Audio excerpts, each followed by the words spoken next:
Hey everyone, in this video I'll show you how to make lots of gold by farming the Infinite Archive. Just to make something clear at the beginning, the amount of gold per hour from thumbnail and title is based on prices from PC server, from 1 week before this video gets published. If you're from PCNA, the amount is even higher. It's 843,480 gold per hour. If you're a console player, it's most likely going to be a much smaller amount of gold, because there's much less inflation compared to PC servers. But the purchase power should stay the same, since everything else is also cheaper.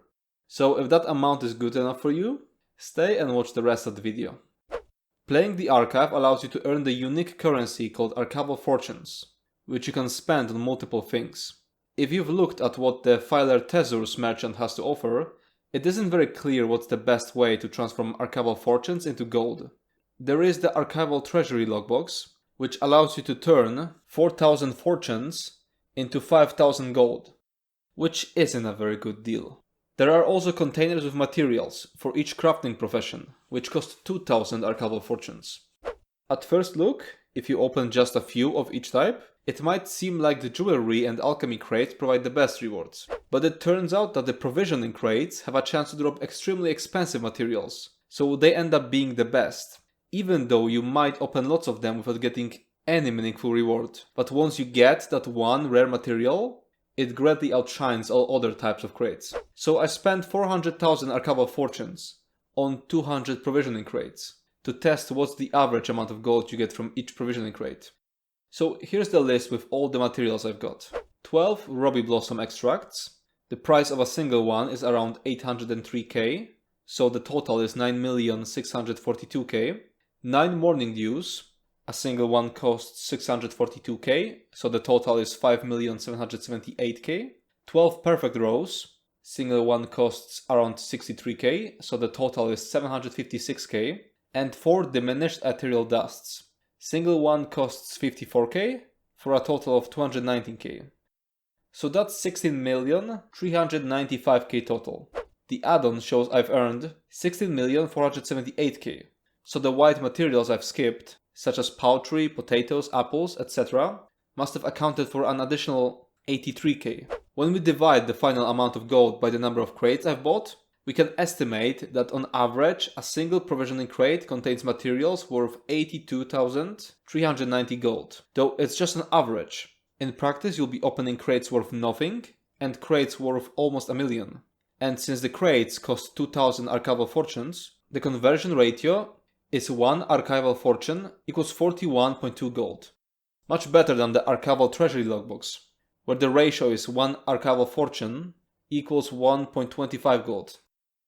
But fortunately, we can make the estimation better, because my friend Lut also spent lots of time in the Infinite Archive, and he spent 730,000 Archival Fortunes to buy 365 provisioning crates. Sadly, he didn't keep track of white materials, but he counted the gold ones. From 365 crates he got 12 Ruby Blossom extracts, same as me even though he opened way more, 3 Ethereal Dusts, I didn't get any of those. Single one cost 715k, so the total is 2,145k. 8 Morning Dews, less than me, for a total of 5,136k. 19 Perfect Rows, for a total of 1,197k. And 4 Diminished Ethereal Dusts, same as me. So the total amount of gold he made, skipping white materials, was 18,330k. With white materials, the RNG shouldn't affect the results that much, so if I made 83k gold from 200 crates, I'm gonna assume Lucht made at least 150k from 365 crates, for a total of 18,480k gold. That's a bit worse RNG than mine, and with this result, we can estimate one provisional crate to be worth 50,630 gold. So the Archival Fortune to gold ratio is 1 to 25.3. When we sum up the data from both tests, we've made 34,958k gold from 565 crates. So the average amount of gold per crate is 61,873. So the Archival Fortune to gold ratio is 1 to 30.9. So now that we have an estimate of what is the worth of a single Archival Fortune, let's see what's the best way to farm them, and try to guess how much can we farm per hour. In the first arc, you get 200 fortunes for each boss, scamp, and a secret portal, and double that amount for FOAT. With each arc, this amount increases by 100. So in the second arc, you're getting 300, in third arc 400, and so on. Up until arc 10, when the scaling stops. And from this point, you get 1100 for each boss, scamp, and secret. And 2200 for FOAT.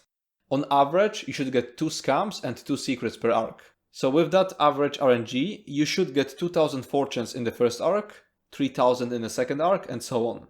Up until arc 10, where you will be getting 11,000 fortunes per arc. So now we need to find the sweet spot, because even though higher arcs are more rewarding, they also take much more time. And based on my previous runs, I believe the sweet spot is at the end of arc 14. Arcs 1 to 9 will grant you on average 54k fortunes. And based on my previous runs, I'd say it should take around 3 hours, with average RNG once you get used to the archive. We managed to reach arc 9 in 2 hours once, but vision RNG is a thing, so to make the calculation a bit more fair, I'm gonna say reaching arc 9 takes 3 hours, if you know what you're doing. Which gives us 18k fortunes per hour. From that point, each arc will give you 11,000 fortunes, but each one will take longer. So it's worth continuing as long as arcs aren't taking you more than 36 minutes to clear. After that point, restarting a run becomes more profitable. And based on my previous runs, this should be roughly at the end of arc 14. But again, this depends on your vision RNG, so if you've got lots of focus efforts, it might be more profitable to keep going for 1 or 2 more arcs. So if you follow this advice, you should be making 18k fortunes per hour. But if you have ESO Plus membership, you gain a 10% bonus to your Archival Fortune acquisition. So it ends up being 19.8k. Now, if we apply the Archival Fortune to gold ratio we estimated in the previous part of this video, we end up with 611,820 gold per hour. Now I want to talk about a few things that had to be mentioned, but I didn't know how to weave them into the rest of the video.